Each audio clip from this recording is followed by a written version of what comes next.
the first Jewish appointee by the Biden administration that resigned, because we've seen mass revolt on Biden's policies on Gaza. Not only just the voters, Democrat voters, half of Democrat voters believe Israel's committing a genocide right now.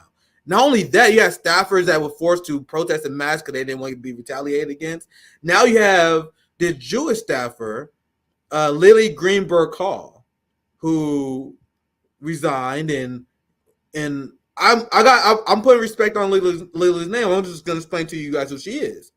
She was on the Biden-Harris campaign, worked on the Biden-Harris campaign, a diehard Democrat.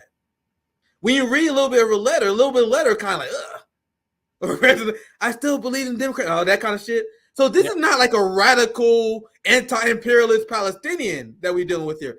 In her resignation letter, which is too long for me to read here, she explains how she has family members in the IDF. She explains how she has family members who was killed on October 7th, my friends. So we were talking about a diehard liberal Democrat Jew that is very harshly condemning the Biden administration for supporting genocide. Lee, do you see this story? And what your general reaction to this? Well, I would say is a never seen revolt against the Democratic Party on the foreign policy. You want to take that on, Lee? Yeah, I've been on my live stream. I've been covering this kind of ongoing mutiny within the State Department's been one of the big areas, but also within the White House.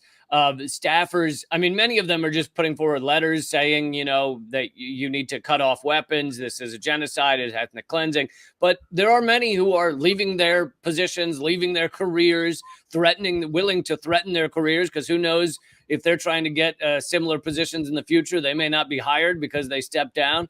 And yet they're willing to put all that on the line to say, this is a genocide, and I'm not willing to support it. And I think the point you made is one of the most important ones. This is not none of them that I've seen have been far left, anti-Zionist, revolutionary, radical crusaders. These are people who have been in the State Department, been in the White House, been in the government, and have believed in it, believed in the U.S. empire, supported it throughout years and years of their lives, didn't see anything wrong with, Afghanistan and Iraq and Syria and everything else we've done. But right now is a red line because they are seeing that right now is a genocide at a level that is just unfathomable. I mean, and this genocide is being live streamed, unlike genocides in the past. And it really is a significant point that these are people that believed in the system and they're stepping down. Yeah. And what's interesting when I saw this, I didn't include this in the hotspot video, and I'm gonna tell you why it's here soon. But I think it's still very interesting. I still think it's very noteworthy. Where you have Lily Greenberg Call, who resigned and made public. She then put out a statement, and her Twitter account was instantly banned by Elon Musk. Now, there was a lot of funk made. I made a funk about this.